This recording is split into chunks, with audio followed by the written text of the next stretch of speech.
अब आगे हम लोगों की ड्यूटी इसमें कहाँ है? हम लोगों की ड्यूटी ये है कि जो मतदाता घरों में रह जाते हैं वो वोट जरूर डालें, पहली ड्यूटी।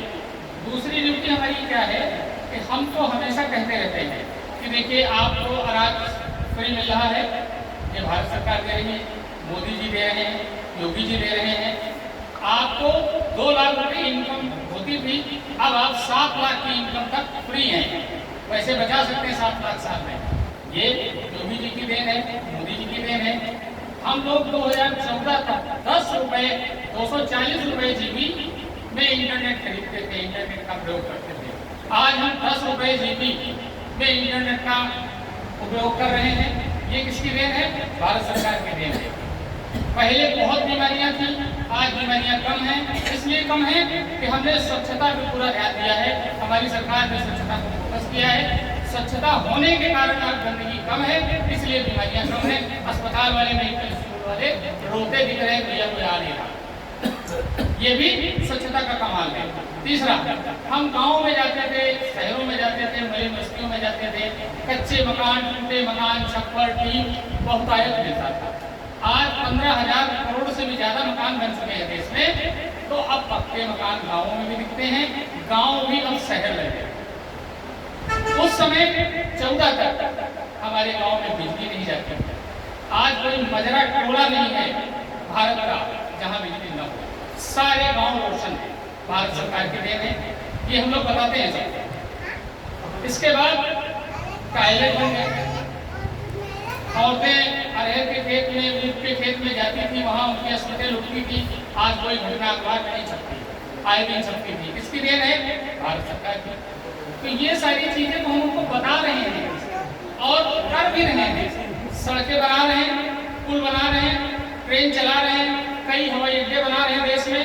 ये सारी चीज न्यूज में आती है और उनको दिखाई देती है, वो लोग समझते हैं इस बात को। लेकिन अब हमें जो बताना जरूरी है, समझाना जरूरी है। अपनी तुच्छ बुद्धि से हम बोले जा रहे हैं। अगर इसमें कोई त्रुटियां हो तो क्षमा करने का पूरा पूरा पूरा प्रयास है कि अभी हम लोग विकासशील देश में रह रहे हैं और सरकार इसलिए बनाई है कि अब हमें विकसित देश होना है। सबसे जरूरी बात कि अब हम अमेरिका, इंग्लैंड, ब्रिटेन, फ्रांस जैसी सुविधाओं का उपभोग करना चाहते हैं, प्रयोग करना चाहते हैं। उनकी इच्छा हमारी प्रबल हुई है और उस इच्छा को पूरी करने के लिए मात्र एक व्यक्ति हमारे बीच में भारत में है, वो है माननीय श्री नरेंद्र मोदी जी। उनको अगर हम वोट देंगे तो ये इच्छा हमारी पूरी हो सकती है। तो विशेष बात हमारा जोर देने का यही था कि हम विकसित भारत की बात करते हैं, उन लोगों को वो सपना दिखाना, उस जज्बात को दिखाना और उसकी गारंटी होना हमारे वोट को ज्यादा मजबूत करता है। अगर कोई त्रुटि हो तो क्षमा करना, बस इतना ही हमें बोलना। अभी 3 मिनट हो गए। सभी इतना है कि सब तक तैयारी चल रही है। थोड़ा माफी चाहूँगा। अरे नहीं, मैं जाना है। अरे बस 5 मिनट में जलपान कर लीजिए, तब जाइए। होली का मुख्य रेखे वो है। आ गए आप? घर पे आ गए? ठीक है, 2 मिनट में। हाँ ठीक है, ठीक। पहले तो बैठ गए।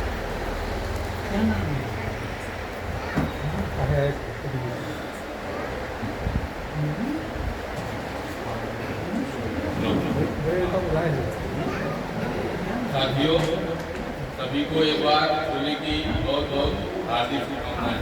अंकित जी, भैया ने किया है होली की शुभकामनाओं के बाद आज का जो समसामयिक विषय है वो है मतदाता जागरूकता अभियान।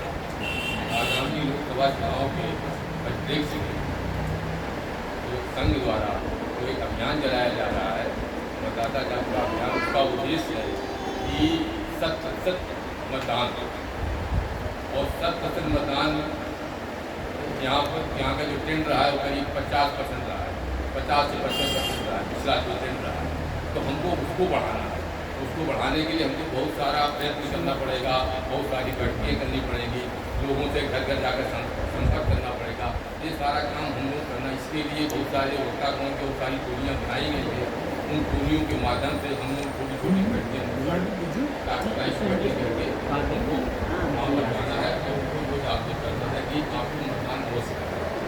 अब मतदान करना है तो मतदान जो पार्टियाँ, बहुत सी पार्टियाँ लड़ रही हैं, जो पार्टी जो राष्ट्र को, देश को विश्व में एक विश्व गुरु के रूप में स्थापित कर सके, उसके पक्ष में मतदान करना। कोई मतदान करने का नहीं पता कर मतदान करना, उसके पक्ष में मतदान करना है। तो ऐसी कौन सी पार्टी है? तो वही की पार्टी है जो वर्तमान में सत्ता पर काबिज है और उसके जो नेता है माननीय श्री नरेंद्र मोदी, उन्होंने देश को आगे बढ़ाने के लिए बहुत सारे काम